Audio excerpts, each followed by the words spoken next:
السلام علیکم ورحمۃ اللہ وبرکاتہ۔ قرآن کریم کو سمجھنے کے لیے اور پڑھنے کے لیے جو ادب اور آداب ضروری ہیں ان کا تذکرہ ہم درجہ بدرجہ اسباق کی صورت میں انشاءاللہ کرتے رہیں گے۔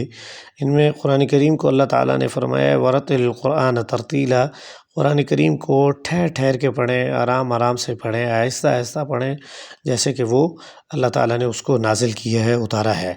تو اسی ترتیل کے متعلق اور ترتیل کے ساتھ تجوید، اس سے متعلق جو ہے ہمارا سبق انشاءاللہ ہم آغاز کرتے ہیں، تاکہ ہمیں یہ معلوم ہو جائے کہ قرآن کریم کو پڑھنے کے لیے صحیح معنی میں صحیح انداز سے پڑھنے کے لیے جو صفات، جو مخارج، جو تجوید، جو ترتیل کے آداب ضروری ہیں، ان کو اختیار کر کے بخوبی احسن طریقے سے قرآن کریم کو پڑھا جا سکے۔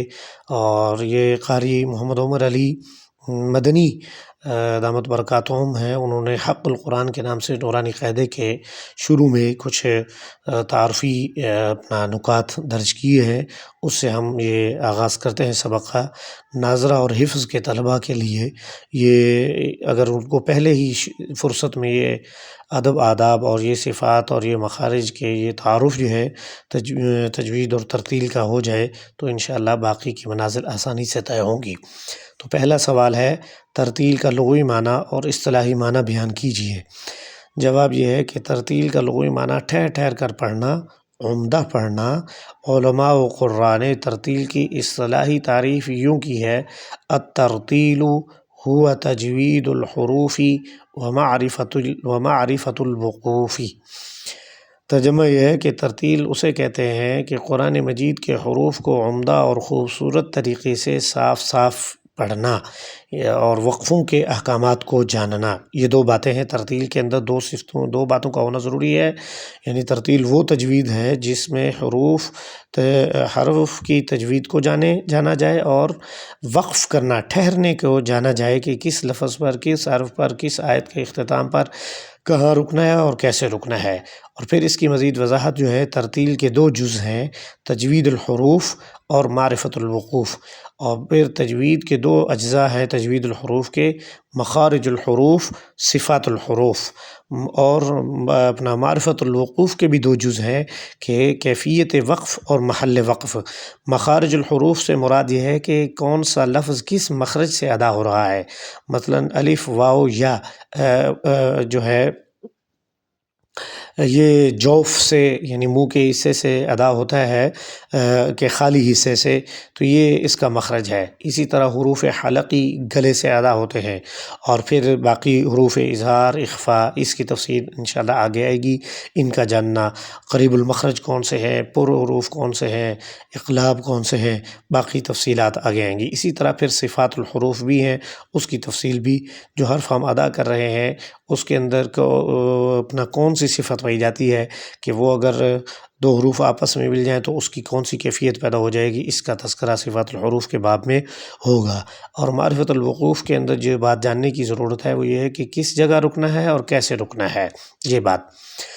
اس کے بعد تجوید کا لغوی اور اصطلاحی معنی، پہلا ترتیل کا تھا، دوسرا تجوید کا ہے۔ تجوید کا لغوی معنی، لغوی اور اصطلاحی معنی: تجوید کا لغوی معنی ہے تحسین الشیء، کسی چیز کو عمدہ اور خوبصورت بنانا۔ علماء قراء نے تجوید کی اصطلاحی تعریف یوں بیان کی ہے: التجوید هو اداء الحروف من مخارجها الخاصة لها مع جميع صفاتها اللازمة والعارضة بسهولة وبغیر کلفة۔ یعنی تجوید وہ ہے، تجوید اسے کہتے ہیں قرآن مجید کے سارے حروف کو ان کے خاص مخرج سے، جو ان کے مخارج ہیں ان سے صفات لازمہ اور عارضہ، یعنی ایک لازمی صفت ہے، دوسرا عارضی صفت ہے جو کسی علت کی وجہ سے ان کے ساتھ منسلک ہوئی ہے، وہ صفت لازمی اور صفت عارضی دونوں کو جاننا، اور بغیر کسی جو ہے نا تکلف کے، بغیر تصنع کے، بغیر کوئی اپنا ایکٹنگ کے، سادگی کے ساتھ، سلاست کے ساتھ لحن عربی کے اندر قرآن پڑھنا، یہ جو ہے تجوید کہلاتا ہے۔ اور مختصر تعریف تجوید کی یوں بیان کی گئی ہے: التجوید ہوا اداء کاداء الرسول صلی اللہ علیہ وسلم، در حقیقت تجوید حروف قرآن کی اس ادا کا نام ہے جو رسول اللہ صلی اللہ علیہ وسلم نے جیسے ان کو ادا کیا ہے۔ پھر تجوید کی دو قسمیں ہیں، ایک قسم جو ہے نا علمی ہے، دوسری عملی ہے۔ تجوید عملی اور تجوید علمی کا کیا مطلب ہے؟ اس سلسلے میں یہ ہے کہ تجوید عملی کا مطلب یہ ہے کہ قرآن مجید کی تلاوت اس طریقے پر کرنا جس طرح حضور صلی اللہ علیہ وسلم اور تجوید نے کی ہو۔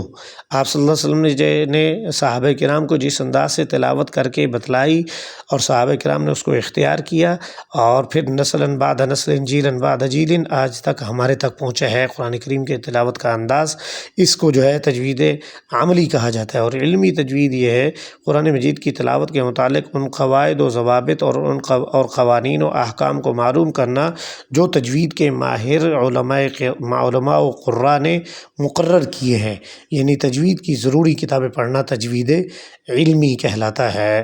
بس اسی پر اکتفا کرتے ہیں۔ دوست احباب جو ہے اس کو اختیار کریں، ان کو ذہن نشین کر لیں۔ عربی کی عبارت کو یاد کرنا ضروری نہیں ہے، بس صرف بات کو ذہن میں بٹھانا کہ قرآن کو ترتیل کے ساتھ آرام آرام سے پڑھنا ہے، اور تجوید کا مطلب ہے خوبصورت کر کے پڑھنا ہے۔ اور ترتیل کے اندر جو ہے دو باتیں ضروری ہوتی ہیں، ایک تجوید الحروف، دوسری معرفت الوقوف۔ تجوید الحروف کی دو جز ہیں، مخارج الحروف اور صفات الحروف۔ مخارج کا مطلب ہے کہ مخرج کے جو حرف پڑھ رہے ہیں اس کا مخرج کون سا ہے، کہاں سے ادا ہو رہا ہے، اس کو کیسے ادا کیا جا رہا ہے، یہ اس کا جاننا۔ اور پھر اس کے بعد صفات الحروف، کون سی صفات ان کی، اس حرف جو ہم ادا کر رہے ہیں اس کے اندر کون سی صفت پائی جاتی ہے، لازمی ہے یا عارضی ہے، اس کو جاننا۔ اور معرفت الوقوف کے اندر دو باتیں ہیں کہ کیفیت وقف اور محل وقف کا اندازہ اور احساس ہونا۔ پھر تجوید علمی اور عملی کی بات، عملی تجوید جو حضور صلی اللہ علیہ وسلم نے تلاوت کر کے حضرت جبرائیل علیہ السلام سے سن کر تلاوت پھر فرمائی، اور پھر صحابہ نے سنا، آپ صلی اللہ علیہ وسلم سے صحابہ کرام نے نقل کیا، اور نسلاً بعد نسلین ہم تک تجوید تلاوت کا انداز پہنچا ہے۔ اور اس کے اندر بغیر کوئی کسی قسم کے کوئی تصنع نہیں ہونا چاہیے، تکلف نہیں ہونا چاہیے، کوئی ایکٹنگ نہیں ہونی چاہیے، بلکہ نہایت سادگی کے ساتھ عربی لحن کے اندر، عربی لب و لہجے کے اندر جو ہے قرآن کریم کی تلاوت کی جائے، اور اس کے اندر صفات اور مخارج الحروف کا لحاظ اور پاس رکھا جانا چاہیے۔